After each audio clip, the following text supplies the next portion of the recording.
አሁን የምጋገረው እንጀራ ማለት ነው ተቦክቶ አልቆየም። ምንም አይነት እርሾ ምናምን የለውም። በቃ ቤኪንግ ፓውደር እና ዱቄት ውሃ ብቻ ነው የበጠበጥኩት እና ልጋግረው እስኪ እንዴት አይን እንደሚያወጣ አብረን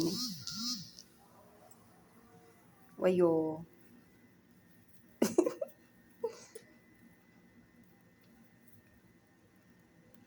አሁን አብረን አይኑ እንዴት እንደሚወጣ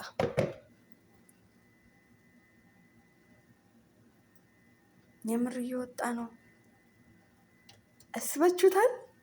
ተቦክቶ ቢያድር የሆነ ቢቦካ ቢቀጠን እና ብሲት ቢጣል አቤት ሞያ አቤት ሞያ። የምር ይኸው አሁን ነው ያቦካሁት ከእንትን ጋር ቤኪንግ ፓውደር እና እንትን ብቻ አድርጌ እና እንጀራ ሲያምራችሁ ምናምን አንዳንድ ጊዜ ዱቄት እና ቤኪንግ ፓውደር ብቻ አድርጋችሁ ጣዕሙ አለው የእንጀራው ይሄ እንጀራ መስሏችሁ ትበሉታላችሁ በደንብ እና ይችን በቃ በሽሮ በቃ ከዛ በቃ ይችን ቅቤ አናቱ ላይ በበርበሬ ታረጊያለሽ። ከዛ በቃ